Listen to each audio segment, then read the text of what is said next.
함께 두 번을 읽겠습니다. 시작. 가르침을 받는 자는 말씀을 가르치는 자와 모든 것을 함께 알아. 가르침을 받는 자는 말씀을 가르치는 자와 모든 좋은 것을 함께 알아. 아멘. 기도하겠습니다. 조윤희 박선민. 하나님 감사합니다. 하나님의 선한 은혜가 사랑하는 우리의 자녀들에게, 특별히 자녀들의 가정에 임하기를 원합니다. 눈에 넣어도 아프지 않았던 그 자녀들이 다 장성하여 가정도 꾸리게 되고 여러 사회생활도 감당하고 있습니다. 하나님, 그 무엇보다 간절한 소망은 믿음의 자녀가 되기를 원합니다. 믿음이 상속되어지는 자녀가 되기를 원합니다. 주님 나라 갈 때까지 흔들리지 않는 믿음을 가지고 살아가는 귀하고 복된 자녀들과 그의 가정들 되게 하여 주시며 우리 모든 성도들 가문이 되게 하여 주옵소서. 오늘도 주의 전에 나와 있습니다. 이 시간에 말씀을 듣고 간절히 기도할 때 하늘문이 열려지는 놀라운 은혜 허락하셔서 하나님을 만나고 하나님과의 만남을 통한 회복과 은혜와 치유와 역사가 있는 귀한 시간 되게 하여 주옵소서. 예수님의 이름으로 기도했습니다. 아멘. 본문은 아주 우리가 너무나 잘 아는 말씀이고 짧게 한 절만 보도록 하겠습니다. 말씀을 가르치는 자와 가르침을 받는 자의 관계에 대해서 본문은 우리들에게 말씀해 주고 있습니다. 교회는 언제나 하나님의 말씀을 가르치는 자들을 초대교회 전에도 그리고 아담 이후에도 필요로 했습니다. 그래서 하나님께서는 말씀의 교사와 설교자를 시대마다 일으켜 세우셨습니다. 구약 시대에도 그랬고 신약 시대에도 그랬고 지금도 신약 이후의 시대인 우리들에게도 여전히 하나님은 말씀을 가르치는 자들과 말씀을 듣는 자들의 관계뿐만 아니라 정확히 말씀을 선포하고 듣게 하는 자들을 필요로 하고 있고 세우고 있습니다. 구약 시대에는 족장들이 하나님의 말씀과 설교자들이었습니다. 그들이 족장들이 하나님의 말씀을 전했어요. 모세 이후로는 레위인들, 특별히 제사장들이 말씀을 가르치는 일을 했습니다. 신명기 33장 10절에 이렇게 말해주고 있습니다. 시작. 주의 법도를 야곱에게, 주의 율법을 이스라엘에게 가르치며 주 앞에 분향하고 온전한 번제를 주의 제단 위에 드리리로다. 아멘. 보세요. 주의 법도를 야곱에게, 주의 율례를, 주의 말씀을 누구에게? 이스라엘에 가르치라 그랬어요. 바로 레위인들과 제사장들에게 명령한 것입니다. 뭐하라? 가르치라는 것입니다. 신약 시대에는 예수님께서 제자들을 가르치셨습니다. 그리고 제자들 또한 세상에 보내면서 제자들 다 이제 세상으로 나가라 말씀하시면서 이렇게 예수님의 제자들에게 명하셨어요. 마태복음 28장 20절입니다. 시작. 내가 너희에게 분부한 모든 것을 가르쳐 지키게 하라. 볼지어다 내가 세상 끝날까지 너희와 항상 함께 있으리라 하시니라. 아멘. 보세요. 뭐하라? 내가 너희에게 말한 것들을 세상에 가르쳐라. 가르쳐서 그들로부터 지키게 하라. 이렇게 말씀하고 있습니다. 그러니까 구약 시대에도 그랬고 신약 시대에도 그랬고 예수님 이후 시대에도 늘상 말씀을 가르치는 사람은 교회 안에, 믿음의 공동체 안에 필요했다는 것입니다. 이 말씀에 따라 사도들과 전도자들은 때를 얻든지 못 얻든지 말씀을 전했습니다. 그래서 성경이 이렇게 말해요. 사도 바울은 디모데에게 이렇게 말해주고 있습니다. 디모데후서 4장 2절에 보게 되면 너는 말씀을 전파하라. 때를 얻든지 못 얻든지 항상 힘쓰라. 범사에 오래 참음과 가르침으로 경책하며 경계하며 권하라 그랬어요. 가르치라. 때를 얻든지 못 얻든지 뭐하라? 가르치라. 때를 얻든지 못 얻든지 뭐하라? 가르치라. 이렇게 교회는 하나님의 말씀을 가르치는 곳입니다. 교회는 하나님의 말씀을 배우는 곳입니다. 우리가 세상의 경제를 배우러 온 거 아니잖아요. 우리가 세상의 정치를 배우는 것도 아닙니다. 교회는 하나님의 말씀을 가르치고 교회는 하나님의 말씀을 배우는 것입니다. 그러니까 누군가 가르쳐야 돼요. 누군가 배워야 되고 가르쳐야 합니다. 그리고 이 일을 위해서 말씀을 가르치는 설교자들이 있어야 했습니다. 말씀의 사역 없이는 교회는 온전히 설 수 없습니다. 말씀의 사역이 잘 이루어지려면 말씀을 가르치는 자들이 반드시 있어야 하고 그들이 아주 굳건하게 서 있어야 합니다. 시대에 상관없이, 감정에 상관없이, 코로나에 상관없이 말씀을 가르치는 자는 말씀이 굳건히 서 있어야 됩니다. 설교자들이 경건해야 됩니다. 그래야지 말씀의 사역이 힘있고 흥황하게 되어지고 부흥의 역사가 일어나기 때문입니다. 물론 말씀을 듣는 일도 흥황해야 합니다. 말씀을 믿음으로 들으시기를 간절히 축복합니다. 믿음의 길을 쫑긋 세우고 하나님의 말씀을 들으시기를 바랍니다. 그러나 말씀을 전하기만 하면 무슨 소용이 있겠습니까? 아무도 듣지 않는데 아무 소용이 없습니다. 그래서 말씀의 완성, 설교의 완성은 설교를 듣는 것이라고 말해주고 있습니다. 말씀을 잘 듣고 배워야 됩니다. 교회는 말씀의 학교예요. 교회는 하나님의 말씀의 학교이고 교회는 언제든지 하나님 말씀의 교사와 말씀의 학생들이 있어야 하는 것입니다. 이 둘의 관계를 그래서 오늘 보면 이렇게 표현해 주고 있어요. 6절을 다시 한번 읽도록 하겠습니다. 시작. 가르침을 받는 자는 말씀을 가르치는 자와 모든 좋은 것을 함께 하라. 아멘. 교회가 말씀을 가르치는 자들을 물질적 자원으로 섬겨야 함을 우리들에게 말해주고 있습니다. 교회에서 말씀을 가르치는 자들은 교인에게 영적인 양식을 공급해 주면서도 자신의 경제적 생활에 대해서는 스스로 돌볼 겨를이 없기 때문입니다. 따라서 교인들은 자발적으로 인생하지 않게 가르친 자들의 물질적 필요를 공급해 주어야 합니다. 그래서 우리 미아교회는 우리 교회 사이즈에 맞지 않게 부교육자에 대한 대우가 좋은 편입니다. 저 객관적으로 봐도 우리 교단적으로 봐도 이렇게 좋은 편이에요. 최선을 다하고 있기 때문입니다. 휴가나 기타 등등 여러 가지 면에 있어서 우리가 최선을 다하고 있습니다. 제가 처음에 왔을 때보다 배 이상이 다 올라간 것 같아요. 앞으로도 더 그럴 것입니다. 왜냐하면 인생하지 않게 말씀 사역자들이 생활할 수 있도록 지원해야 하기 때문입니다.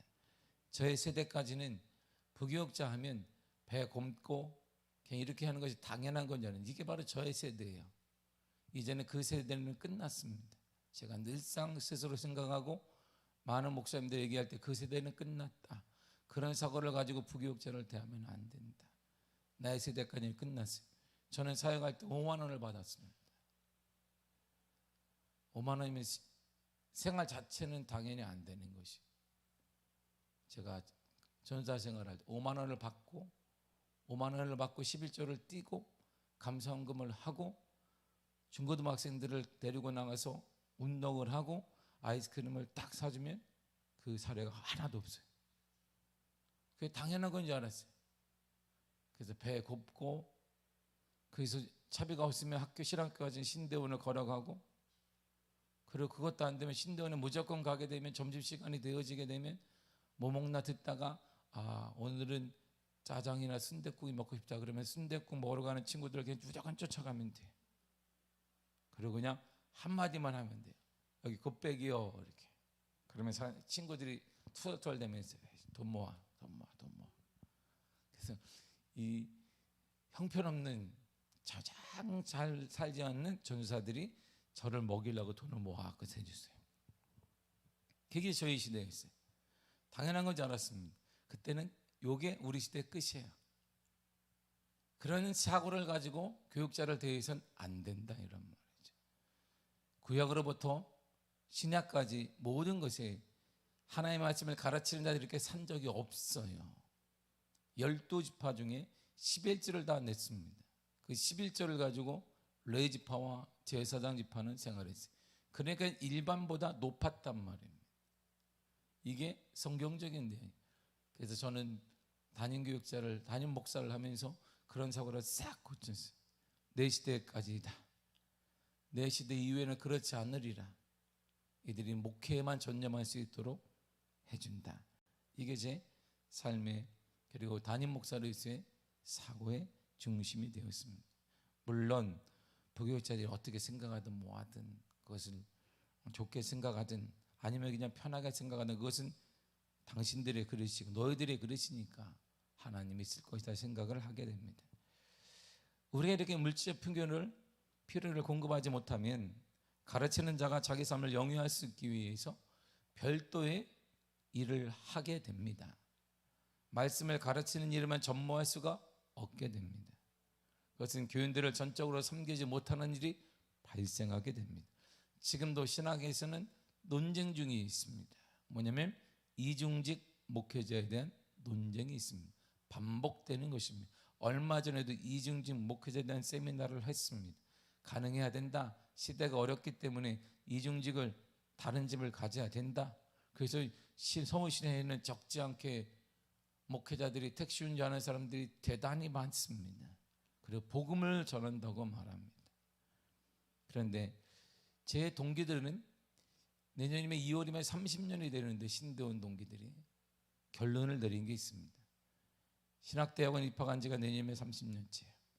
우리 동기들 중에 선한 마음으로 교회와 카페를 동시에 진행한 친구가 있었습니다. 한때 유행했어요. 그러니까 교회에 카페를 내고 아니면 카페를 낼 수 없으니까 카페도 하고 교회도 하는 친구가 있었어요.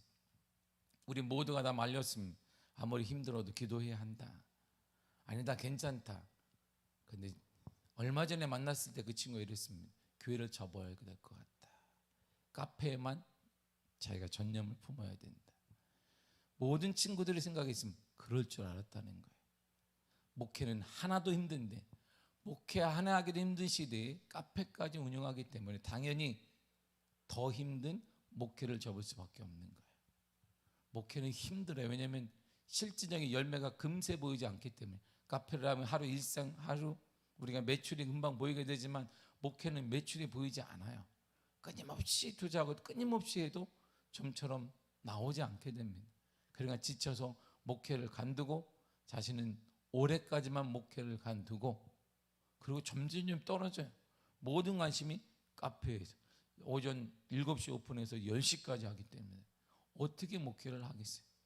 동기들이 슬픈 마음으로 씁쓸한 마음으로 그럴 줄 알았다 생각을 누구나 다 하고 있습니다.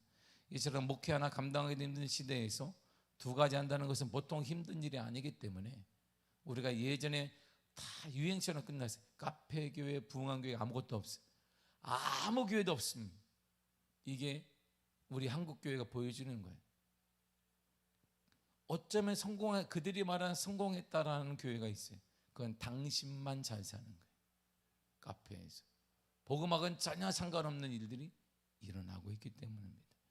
하나님의 말씀은 영혼의 양식으로 세상에서 줄 수 있는 어떤 것보다 존귀하고 아름다운 것입니다. 할렐루야. 하나님의 말씀보다 그 힘 있는 게 어디 있어요? 세상에서 필요한 지식을 전달하는 교사들도 사례를 받습니다. 넉넉하게 받습니다. 퇴직후에도 사학연금으로 연금 중에 가장 높은 연금을 받습니다. 심지어 학원에서 공부하는 학생들도 학원 선생님이 자기들의 가르치는 필요한 지식을 전달할 때 당연히 사례를 내야 되고 엄마 아빠가 학원비를 많이 내야 된다는 것도 알고 있습니다.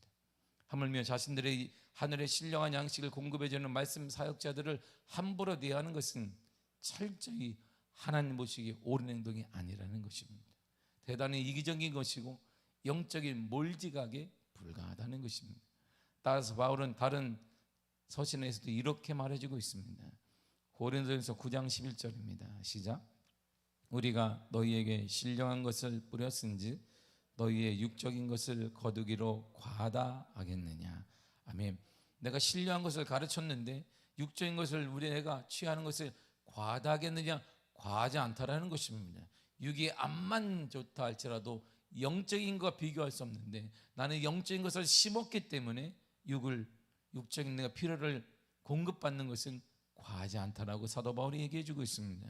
그러므로 말씀 사역자들은 말씀을 바르게 가르침으로 교인들을 섬기고 교인들은 말씀 사역자들의 생활을 책임져야 하는 것입니다. 그래야 교회가 부흥이 일어나며 바른 성경적 인간이 세워지게 되고 하나님의 놀라운 역사가 임하게 되는 것입니다.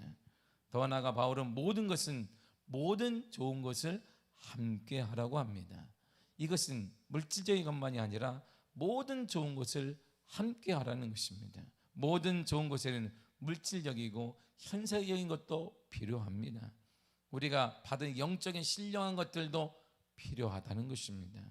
다윗이 사울의 추격을 피해서 황무지 숲풀에서 공고한 중에 있었습니다.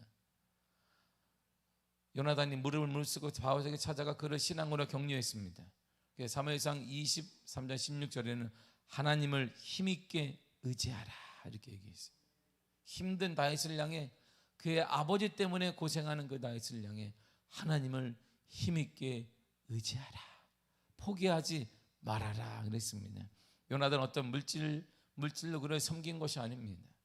다윗을 향한 하나님의 뜻을 다시 일깨워줌으로 공고한 중에 있는 무기력감에 빠지고 있고 자기감에 빠지고 있는 다윗의 마음에 큰 위로와 격려를 더했던 것입니다. 그들은 비록 짧은 시간이었지만 하나님의 뜻을 함께 생각했습니다. 함께 기도했습니다. 그러한 요나단의 격려 위로는 다윗에게 그의 삶을 지속하며 큰 위로를 받으며 회복할 수 있는 놀라운 공고한 시간을 견뎌낼 수 있는 힘을 받게 되었던 것입니다. 말씀을 듣는 자, 말씀을 가르치는 관계는 바로 이러한 것입니다. 말씀을 전하고 성도들을 말씀으로 이끌고 인도하는 일은 여러 면에서 힘들고 버거운 일입니다. 짧은 목회를 제가 23년을 해오고 있습니다. 단임 목회를 23년을 해오고 있습니다. 근데 그게 쉽지가 않아요. 10년 이상 한 곳에서 한 우물을 파면 전문가라고 말하는데 목회는 전문가라는 게 없어요. 누가 전문가입니까? 모르겠습니다. 누군지 누가 전문가인지 모르겠어요. 분명 한 분야에서 10년 이상 한 사람이 야 전문가네, 타고난 사람이다라고 말하는데 목회는 그런 게 없어요. 수시로 변해요. 수시로 변하고 환경도 변화되어지고 환경의 영향이 교회로 다 밀려오게 됩니다. 성도들의 영향이 교회로 다 밀려오게 돼요. 이들이 다 쏟아놓고 배들이 싹 나가요. 쏟아낸 그 모든 것들을 지고 있습니다. 그리고 목회라는 것이 성과가 나오지 않아요. 목회가 말씀을 전하는 것이 목회다 그러면 이보고 할 만한 것입니다.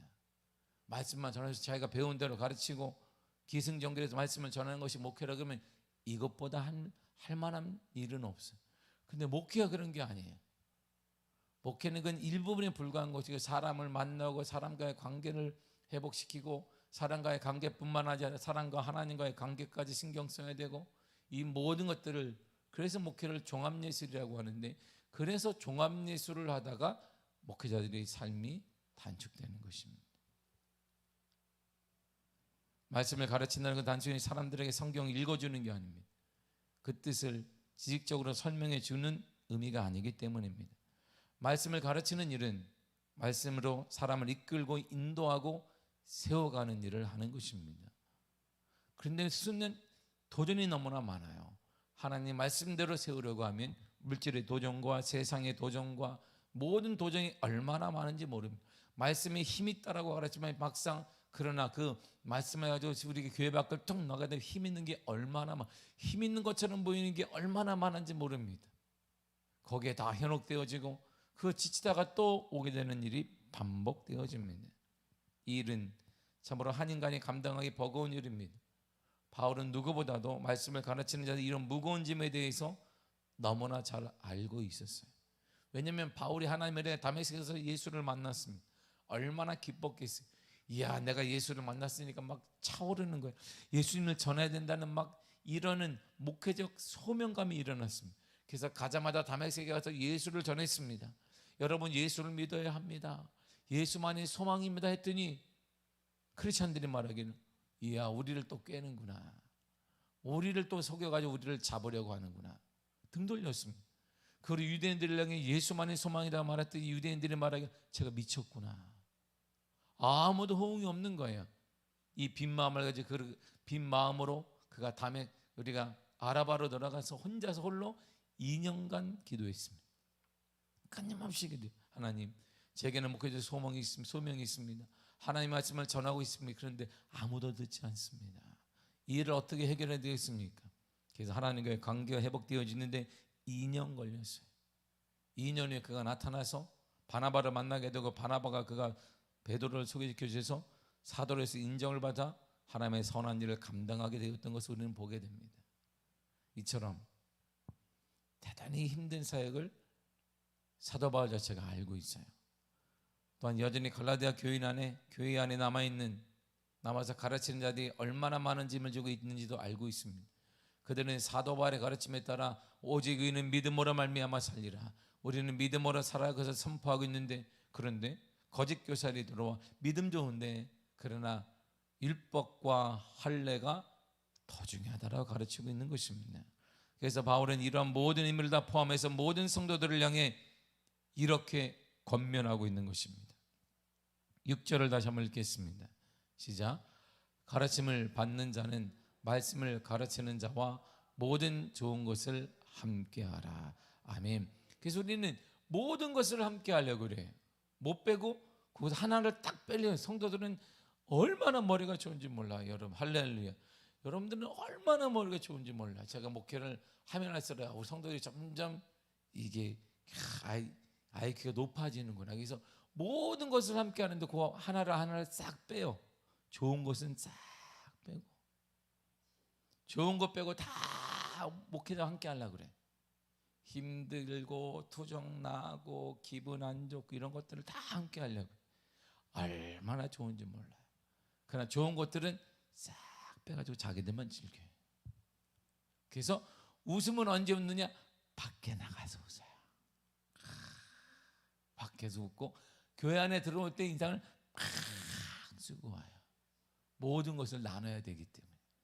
지치고 힘들고 기분 나쁘고 싸우고 이런 것들을 다 나눠요. 목회자는 다 들어야 돼. 내 아픔. 좋은 것은 누구와? 집에서 몰래 하는 것입니다. 나 마음 만난 사람이 만나서 얼마나 기쁜지 몰라, 얼마나 깔깔대고 웃는지 몰라. 그러나 교회를 딱 들어오는 순간 우리에게는 기쁨을 다 싹. 그래서 마스크를 쓰는 거예요, 여러분들. 하나님이 그만해라. 그래서 하나님이 여러분들에게 마스크를 선물로 주신 거예요. 어차피 얼굴 가리기도 힘든데 마스크나 쓰거라. 정말 하나님의 은혜로 똑똑한 그리스도인이 아니라 말씀에 순종하는 그리스도인이 되시기를 바랍니다.